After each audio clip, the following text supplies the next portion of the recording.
New York also presents some challenges because of their size and their length, and we're not very big, in the guard position. So we're big on the interior, but from a guard position, we're not very big. So what might seem like simple matchup concerns is actually far more serious, as the New York Liberty roster resembles a true basketball giant convention with 6 feet 11 inches Han Su, 6 feet 6 inches Jonquil Jones, and 6 feet 4 inches Breanna Stewart, while the Fever's backcourt features Caitlin Clark at 6 feet and Kelsey Mitchell at 5 feet 8 inches, making Stephanie White's polite comments about their lack of size at guard feel almost understated, because the height gap in tomorrow's preseason clash is genuinely alarming. Yet what makes this opener so compelling is that it goes beyond rotations or early preparation, serving instead as a preview of the length, experience, and championship pedigree Indiana will face all season long. And despite all of that, the Fever still enter a year where every one of their 44 nationally televised games is secured,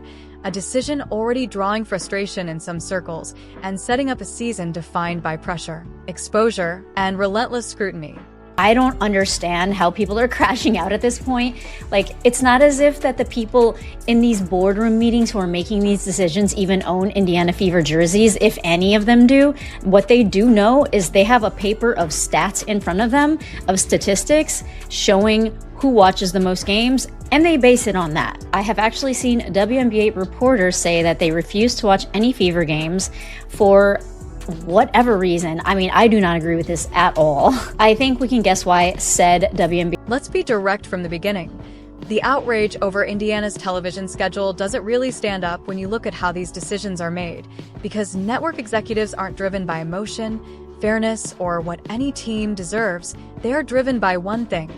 viewership data and nothing else, which is exactly why Indiana has found itself in the spotlight, as the Fever have produced massive, even record-level ratings that push them onto national broadcasts, while criticism from some WNBA media voices about not wanting to watch Fever games only deepens the question of what this debate is truly about, since the reality is simple: some may choose not to watch Indiana, but networks certainly will. And the reason comes down to one clear shift in the league, one player who changed everything: Caitlin Clark, who brought millions of new viewers into the WNBA and transformed its visibility almost overnight, a fact that still unsettles some observers, but television deals have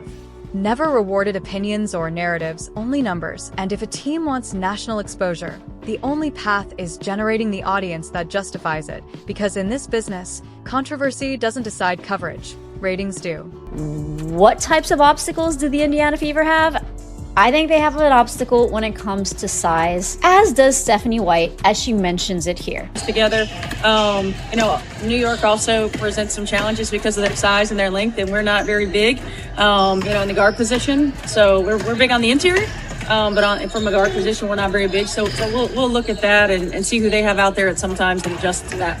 Is that kind of a perfect starting opponent preseason-wise, just to get to see how you stack up and what different things you can do against a bigger team? I don't know. Like, game one of a preseason is just you throw a lot of different things out there. So, I don't know. I mean, certainly neither one of us are going to look like what we're going to look like once we post. What should immediately stand out for Indiana fans is the presence of Han Su, a 6 feet 11 inches matchup problem who doesn't play like a traditional center, moving instead with guard-like skill, capable of dribbling between her legs, stepping into fadeaway jumpers, and even executing perimeter spin moves that most bigs simply can't replicate. So much so that a former teammate once saw her handle the ball in a shoot-around and asked, "What can she do?" While the Liberty have wisely kept her on a rookie scale deal due to how the CBA structures international contracts, having drafted and stashed her years earlier, allowed her to develop overseas, and then brought her in at the right time when roster value aligned. A clear example of calculated team building that helped push New York into last year's finals. And when you contrast that with Indiana's interior situation, Aaliyah Boston stands out as the clear anchor at 6 feet 5 inches with the strength and ability to physically compete with elite bigs like Aya Wilson without being overwhelmed. But even she is operating in near isolation in terms of size, with Monique Billings at 6 feet 4 inches bringing effort and energy behind her, and beyond that point the Fever roster quickly trends small, leaving a noticeable gap in interior depth. of us are going to look like what we're going to look like once it comes to regular season. I like the fact that we have 3 preseason games just to get a sense of what a game flow is going to be like. With healthy bodies, get a sense of where we are from an endurance standpoint and a substitution pattern standpoint. Rather than focusing on the scoreboard, Stephanie White is approaching these preseason matchups with a clear purpose, prioritizing the search for combinations that actually function on both ends of the floor, especially after last season exposed a core issue for Indiana, where they could generate offense but struggled to consistently get stops. And she's been careful in how she frames it, stressing the need for rotations that balance scoring and defense in equal measure, which captures the central challenge of this roster in one idea. Because while Caitlin Clark is virtually unguardable in transition and Kelsey Mitchell remains a lead off the ball, the real question is whether this group can hold up defensively against lineups featuring multiple players over 6 feet 1 inch who can all stretch the floor, and that's exactly what tomorrow begins to test, as White uses these games as an evaluation ground, likely starting the first half with structured rotations against New York's primary lineup, before turning the second half into a controlled experiment, getting meaningful minutes for rookies, observing how Raven Johnson handles size and length, and assessing whether players like Temi Fagbenel can provide the spacing and versatility needed, because these games don't affect the standings, which is precisely why they become the most valuable setting for figuring out what this team actually has. Over there, I forgot his last name, and Tony, they've all been boots on the ground for this training camp stuff, and they were talking about what a surprising breath of fresh air that Maisha Hines-Allens is, and how impressed they are watching her on the court. I didn't forget about the game that happened. Let's have some fun. Who's been, like, of the people you talked to, media day yesterday and that, who's been kind of like your standout star? Like, Caitlin, obviously a great talker, but has anybody else jumped out to you? Oh. You're talking to them in terms of personality and kind of the fun. I have an answer in mind, but I want to hear where you two go. Dude, Maisha Hines-Allen, so cool. I was going to say. And the thing that, I mean, this is maybe like me reading too little or too much into nothing, but the way she plays and the way she talks are completely different. Like, she is so nice and thoughtful and caring and connected. Not that she's not, like, caring about other players when she's playing, but she plays tough as, as anyone in the league. She's a hard hitter. The Fever Beat reporter discussion shifts into something more revealing as Chloe Peterson, Hank, and Tony, who have been closely tracking training camp practices, all highlight Maya Hines-Allen as a genuine standout, a player who brings a completely different identity on the court than she does off it, because while she comes across in interviews as thoughtful, composed, and articulate, that calm presence disappears the moment she steps onto the floor, where she plays with a sharp, physical edge. That makes her extremely difficult to deal with, and that contrast adds real value to Indiana, a team that clearly needed more toughness, and a player willing to embrace the physical side of the game, especially with suggestions that Caitlin Clark specifically wanted her during free agency, which speaks to the familiarity and respect built from facing her enough times to understand exactly what she provides, including defensive intensity, physicality, and a commitment to doing the gritty work, preferring to have that impact on her side rather than against her, reflecting a form of roster construction shaped by player input and highlighting Clark's awareness of what the roster was missing, while Sophie Cunningham has also expressed her satisfaction at finally sharing a locker room with Hines-Allen instead of competing against her, because when players consistently speak about someone in those terms, it signals a presence that can genuinely change how opponents prepare and approach every game. For the New York Liberty, there are already signs that Caitlin Clark likely won't be logging her usual heavy minutes, as both teams are treating this preseason matchup as an opportunity to experiment with rotations, evaluate combinations, and build rhythm rather than chase results. And when you layer that onto the potential matchups and size profiles, the intrigue only grows, especially with Jonquil Jones reportedly on the injury list with an ankle issue, though the severity remains unclear and is still considered day-to-day.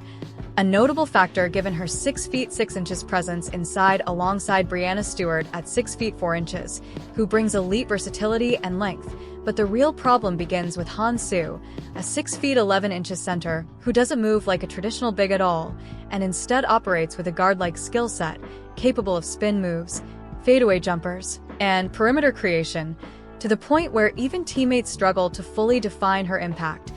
often pointing out how rare it is to see someone her size dribble, move fluidly, and step out to hit shots from distance, including trail threes and between-the-legs handling,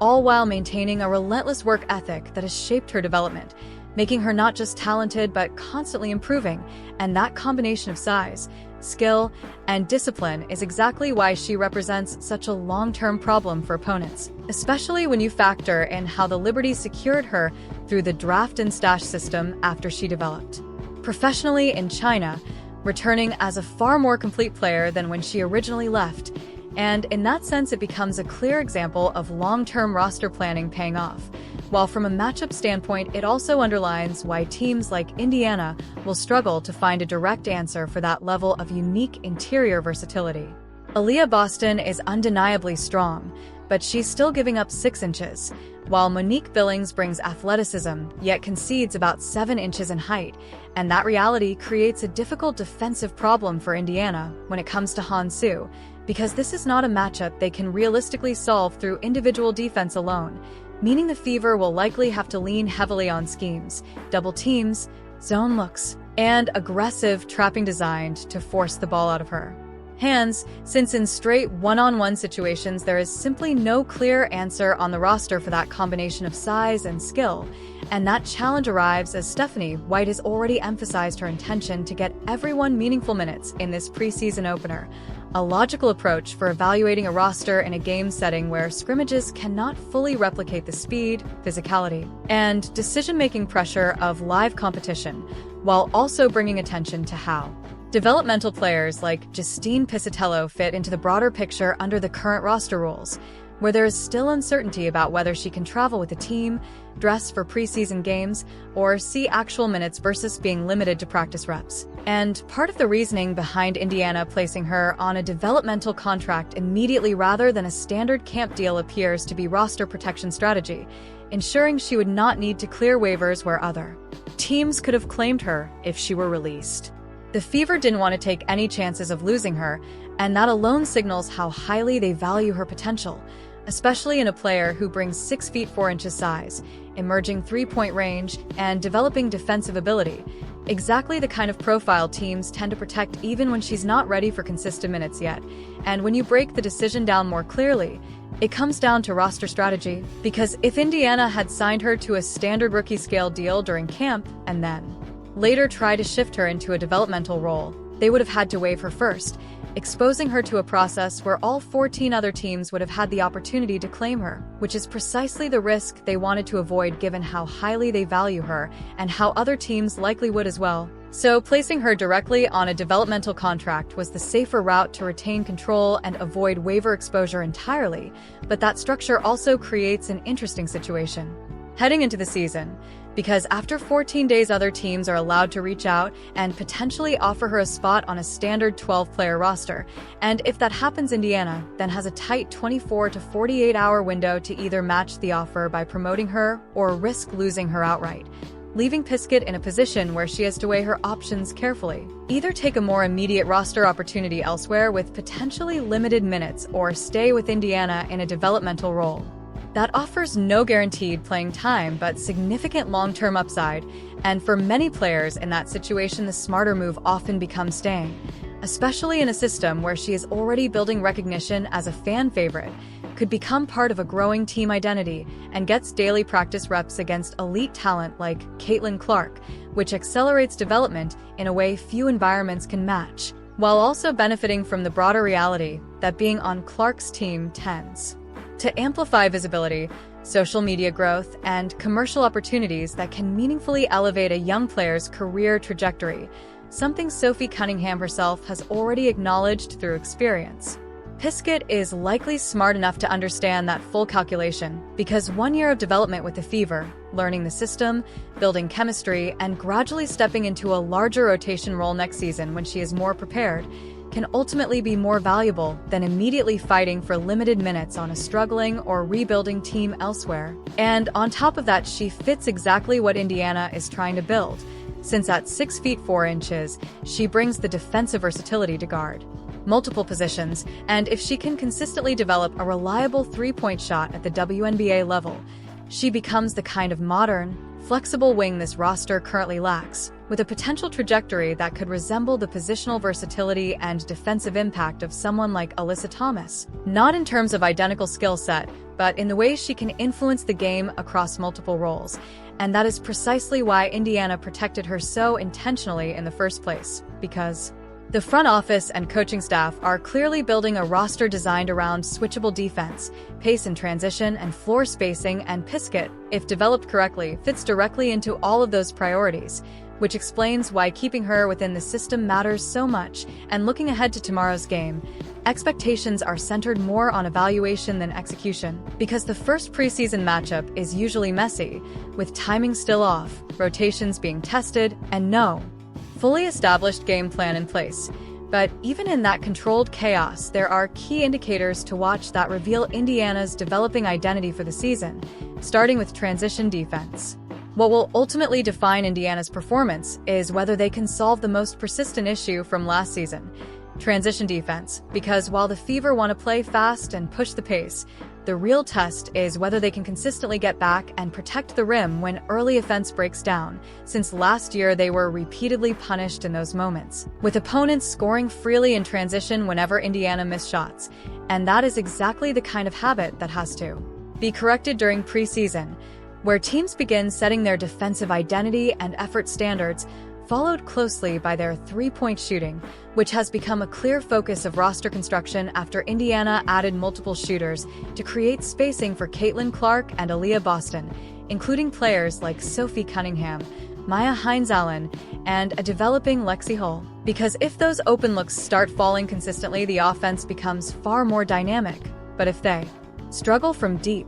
defenses will collapse into the paint and force tougher possessions. While another major storyline is Aaliyah Boston's conditioning and aggression, as reports suggest she is in the best shape of her career, moving faster, finishing stronger, and showing more confidence, which is critical because if she can run the floor with Clark while also being physical inside against elite bigs, it significantly raises Indiana's offensive ceiling, especially if she becomes more assertive.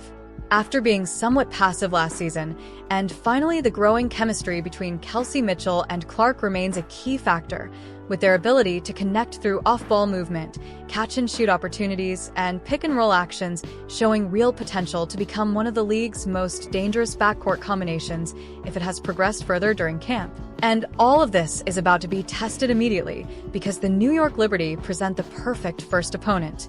A team built on length, experience, and elite coaching that exposes weaknesses quickly, meaning if Indiana's defensive schemes hold up against their size, it can translate against most teams. And if their offense generates quality looks against that level of length, it signals that their system is already moving in the right direction.